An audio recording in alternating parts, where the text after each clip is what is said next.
Hello everybody. Today we are discussing account second of chapter number 2 from the first flight, the black aeroplane. Yes, the chapter is two stories about flying. Having completed the first one, first flight, where we learned and where we studied about how young seagull learned to take its first flight. Such is the name of the book. The very title of our book is First Flight only after this chapter.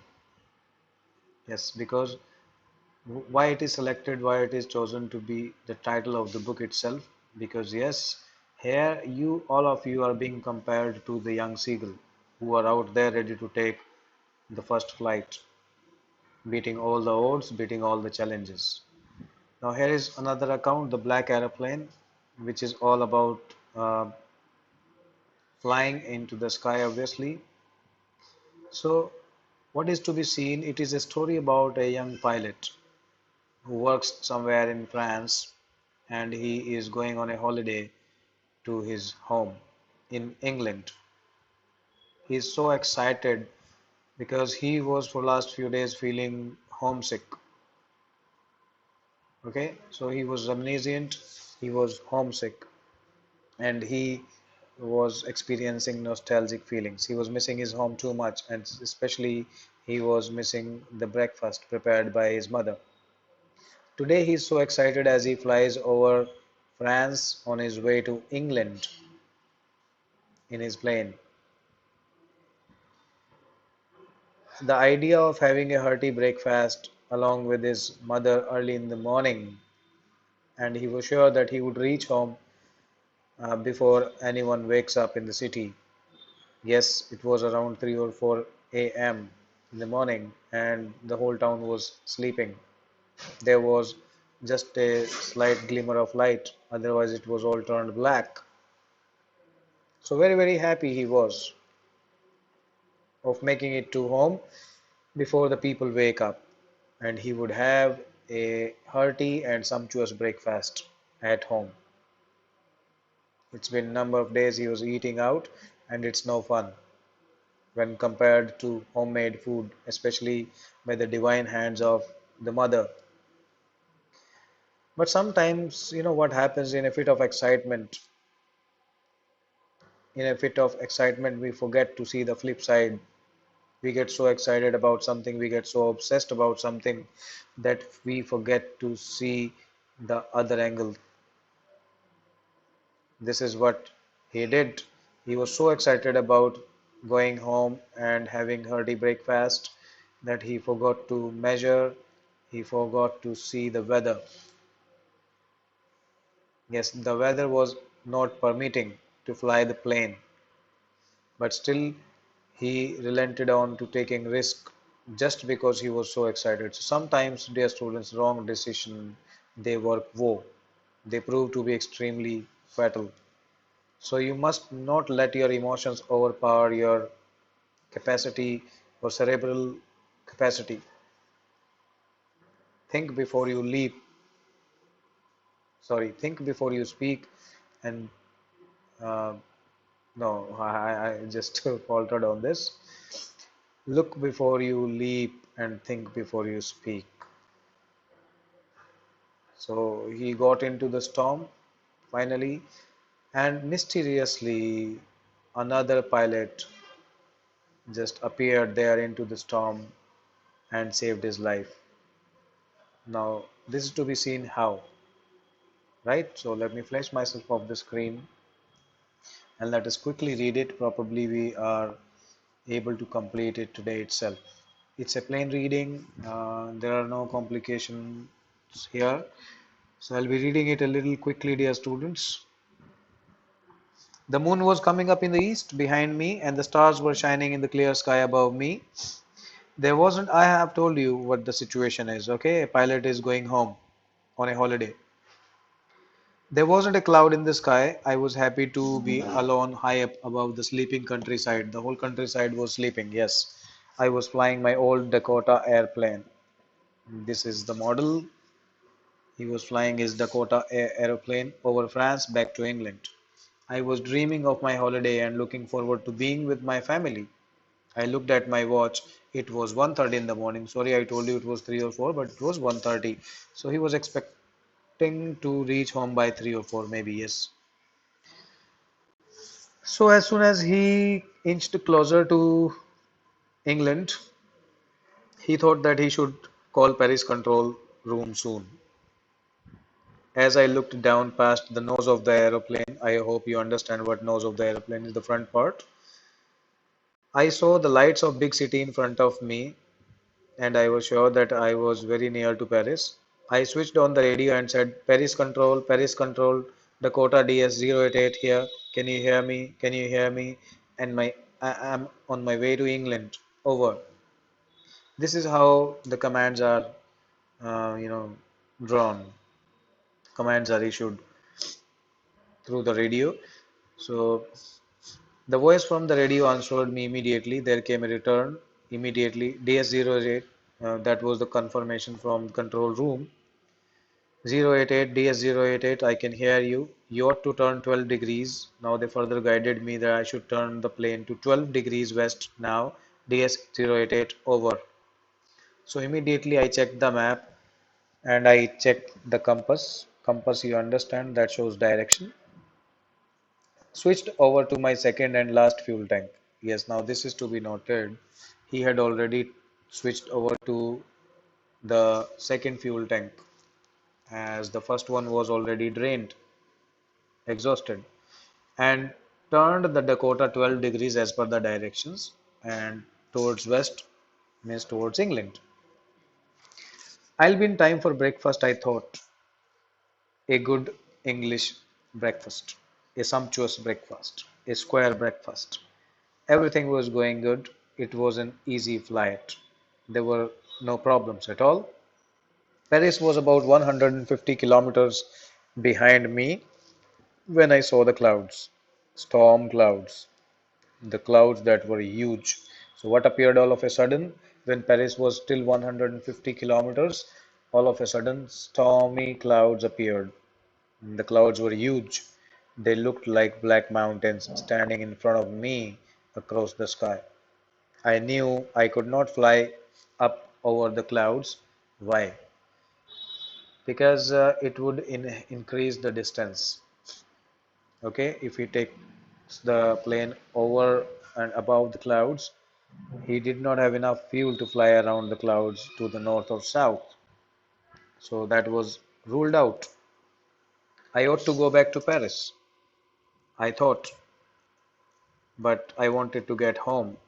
You see, this is an important part where he listens to his heart and not to his professional mind, right? And this is where he goes wrong. So he was so excited about homecoming, that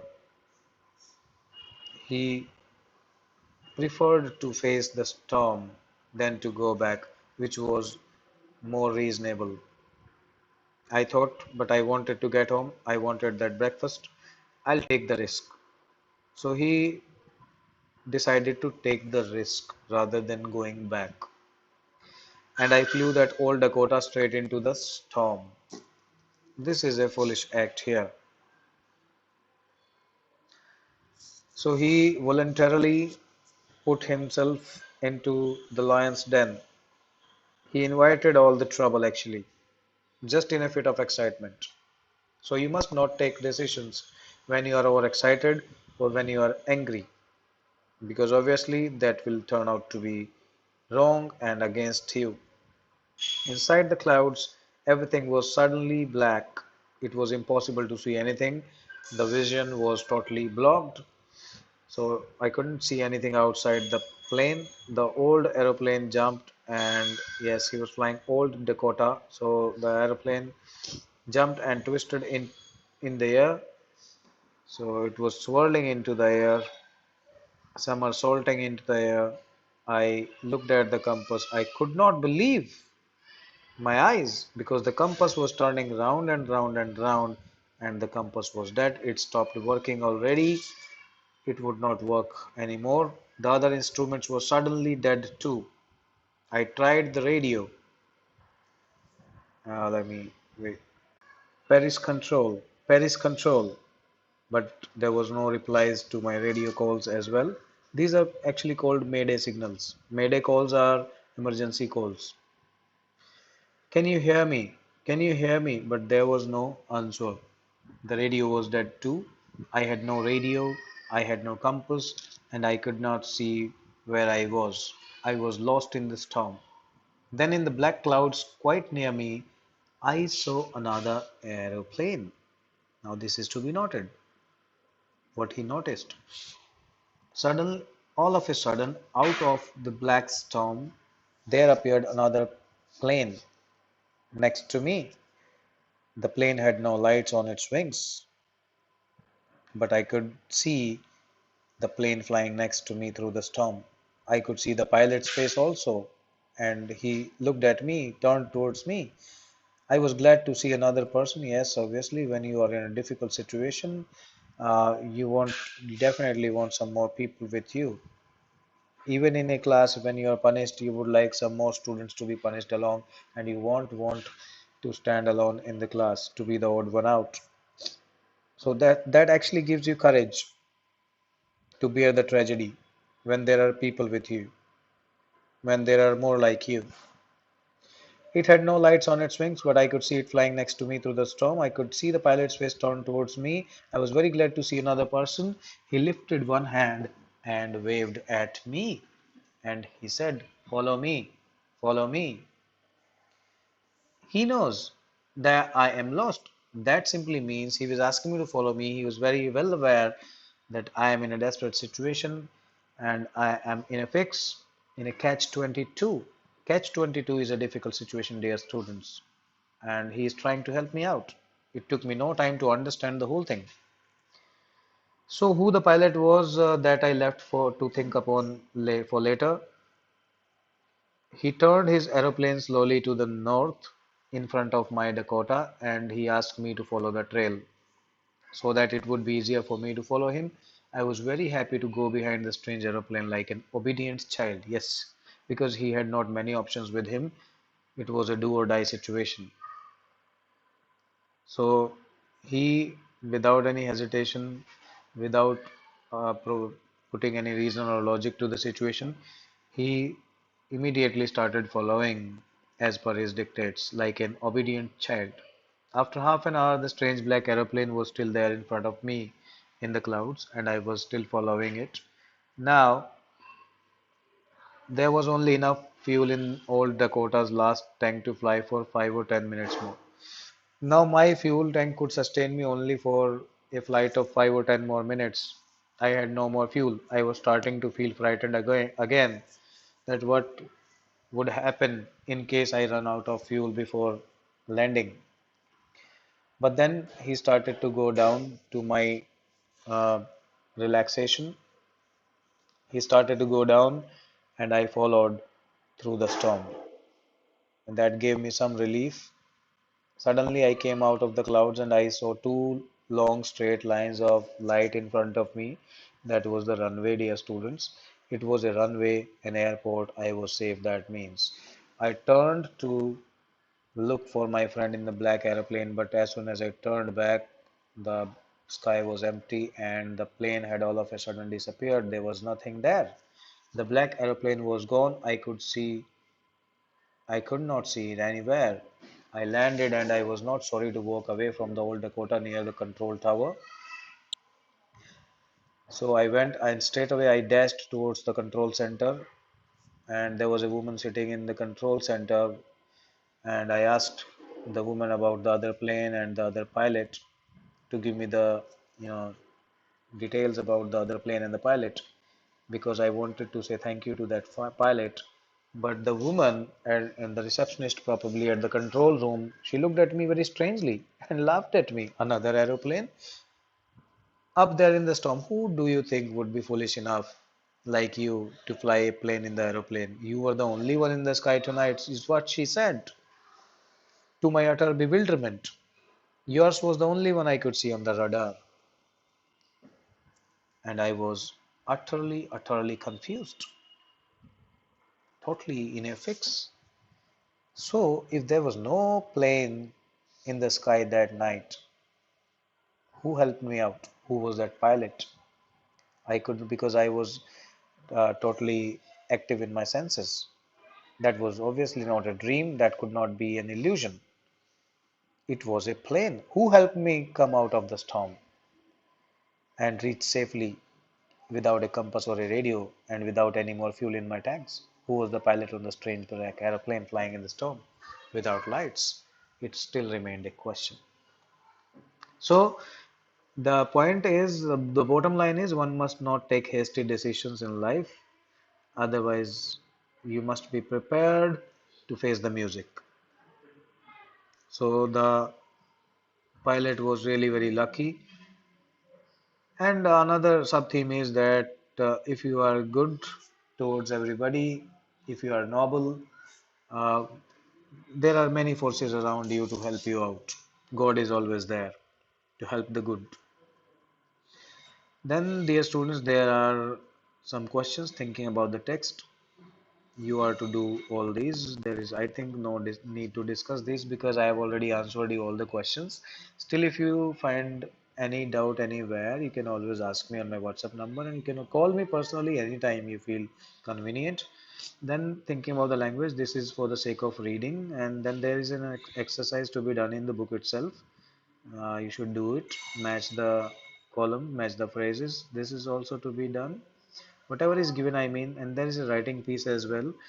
Have you ever been alone or away from home during a thunderstorm? Narrate your experience in a paragraph. So let me mold the question a little.